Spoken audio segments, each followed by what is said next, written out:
She blamed, "You made me hit you," during the argument. I said, "Tell that to the camera." When she saw the nanny cam had recorded everything including her unprovoked attack, the assault charges made her rethink. I, 32 male, installed nanny cams throughout my apartment 6 months ago. Not for any sinister reason. My cat Walter was having health issues and the vet suggested monitoring him while I was at work.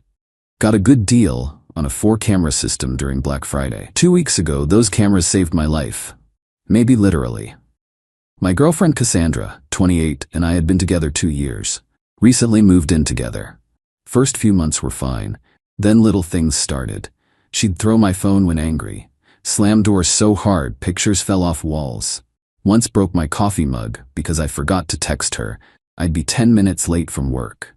I grew up in a household where breaking things in anger wasn't normal. Told her this wasn't okay. She'd cry, apologize, promise to work on her passion. Said I was lucky to have someone who cared so much. Classic, right? Thursday night, I came home to find she'd thrown out my gaming console. My brother gave it to me before he deployed overseas. I'd had it 8 years. Where's my console? In the dumpster.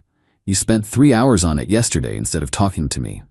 Cassandra, that was during your Real Housewives marathon. You literally shushed me when I tried to talk.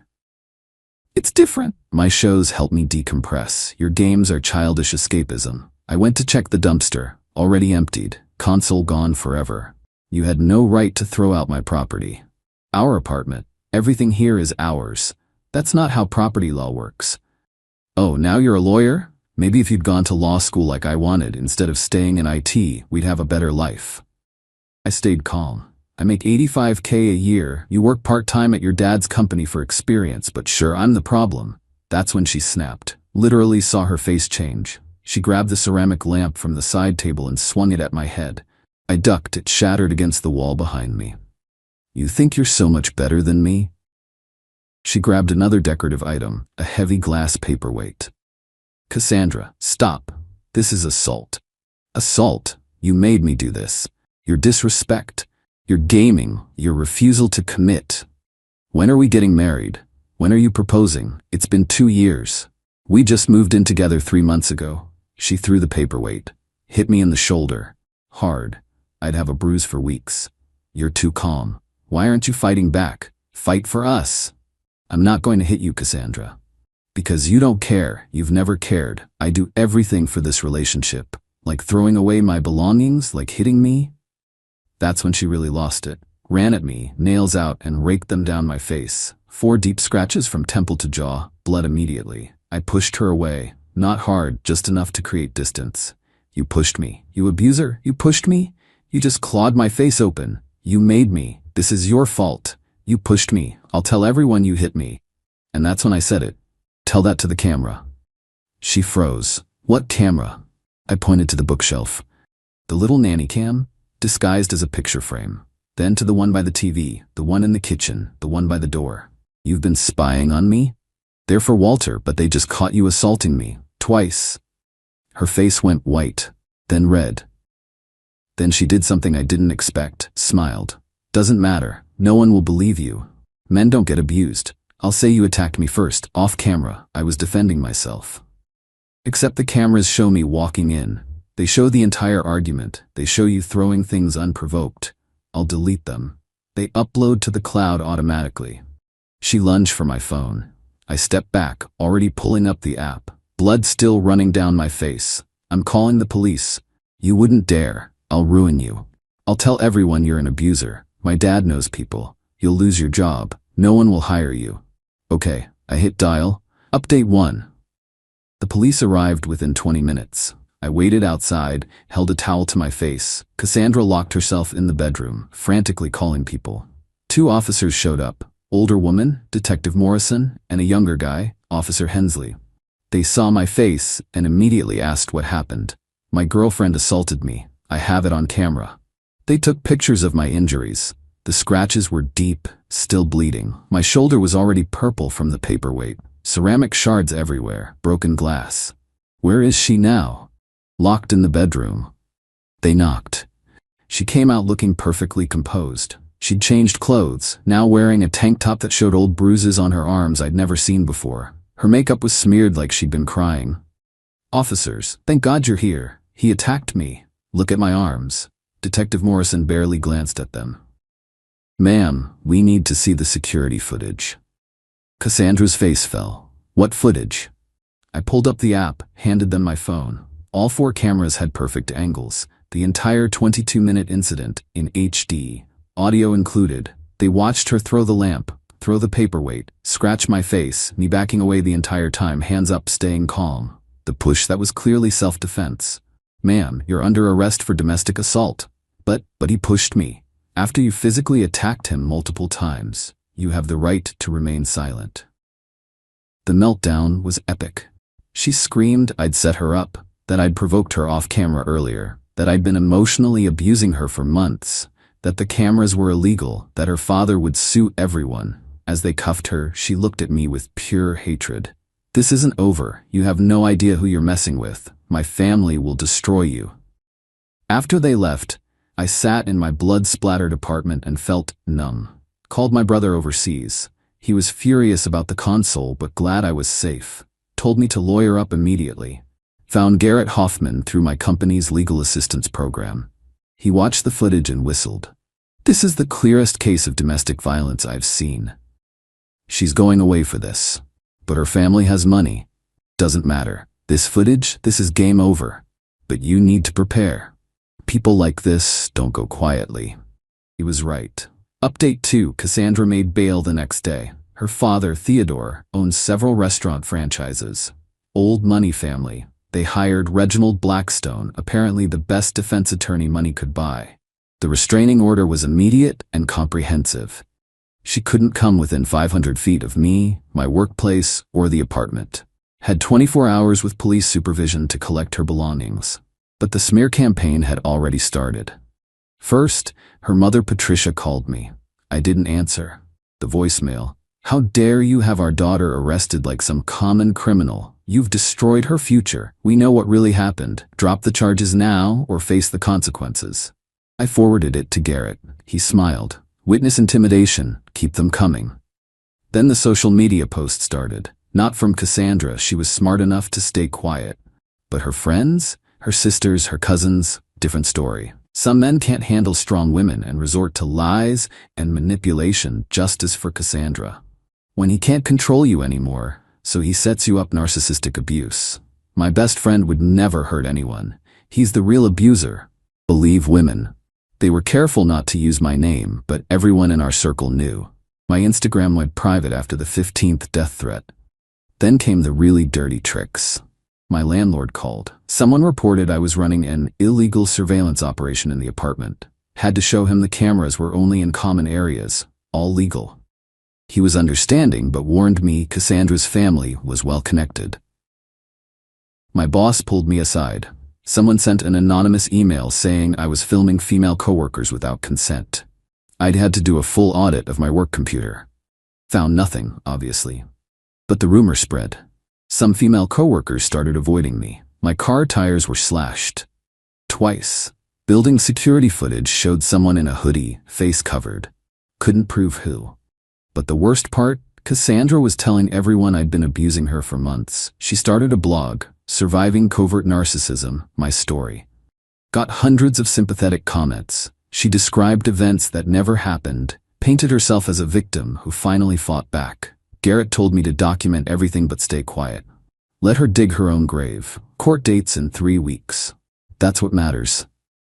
Then I got a call from my brother. He was being emergency deployed to a different location. Wanted to video chat before he left. We talked for 2 hours. He told me he was proud of me for standing up for myself, made me promise to see this through. That promise would be tested. Update 3. Theodore tried to buy me off. Showed up at my work parking garage. Big guy, expensive suit, 2 younger men with him who definitely weren't lawyers. "We need to talk about my daughter." "Sir, there's a restraining order. You can't be contacting me about her case." "I'm not here about the case. I'm here with a business proposition." Pulled out an envelope. 50,000 cash. You drop the charges, say it was a misunderstanding. Everyone moves on. No. 75,000. No. You don't understand. My daughter's future is at stake. A conviction will ruin her nursing career before it starts. She should have thought about that before assaulting me. His face darkened.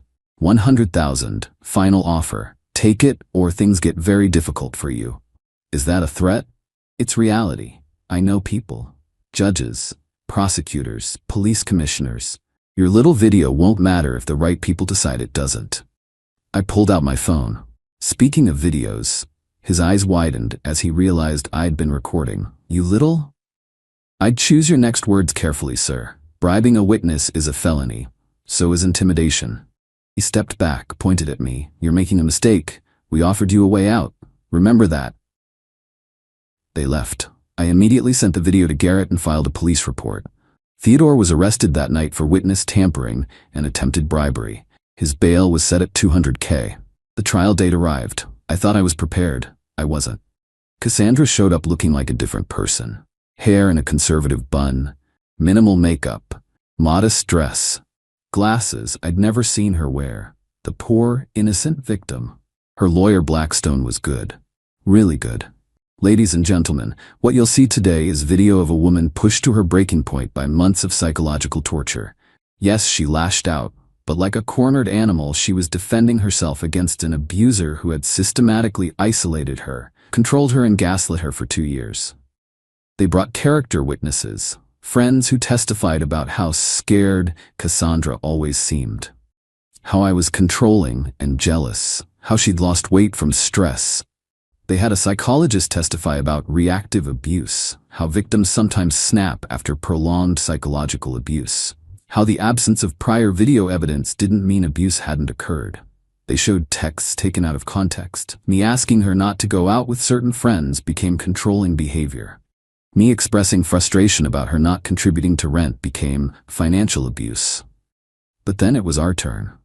Garrett systematically destroyed their narrative. The video spoke for itself. 22 minutes of me calmly trying to de-escalate while she attacked. No editing, no gaps, just truth.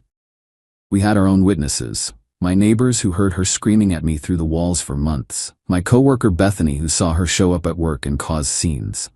The building security guard who'd had to escort her out multiple times. We showed her blog posts, dated before the incident, where she talked about training me to be a better boyfriend through consequences, where she bragged about throwing away my things to help him grow up. But the knockout blow was Theodore's bribery video. Showed consciousness of guilt, showed the family knew she was wrong and tried to cover it up. Cassandra took the stand, cried on cue, blamed everyone but herself, said I'd manipulated her into acting out, that I'd wanted this to happen so I could leave her. Prosecutor, so you're saying he made you throw a lamp at his head? He provoked me. How? By being so calm, by not fighting for our relationship. So his calmness made you violent? That's not. You're twisting my words. The jury deliberated for 2 hours. Final update, 3 months later. Guilty. Assault in the 2nd degree, domestic violence enhancement. The judge didn't buy the reactive abuse defense. Called it what it was, an entitled person who couldn't handle not getting their way. Cassandra got 12 months in jail, 9 suspended, 3 years probation, mandatory anger management, no contact order for 5 years, $5,000 in restitution for medical bills and property damage. She served 3 months. Got out early for good behavior. Theodore pled guilty to witness tampering, got probation and a $50,000 fine. His reputation in the business community tanked, lost 2 franchise locations. But here's the kicker. The nursing board rejected Cassandra's license application. Turns out, having a violent crime conviction makes it hard to work in healthcare. Who knew? Last I heard, she was working at one of Daddy's remaining restaurants, living at home. Still blogging about being a survivor, but her audience dwindled when court records became public. Her sisters still post passive-aggressive memes about karma and false victims, but no one takes them seriously anymore. Funny how video evidence does that. Me? I'm in therapy. PTSD is real, even for guys, especially when you realize you'd normalized being afraid in your own home.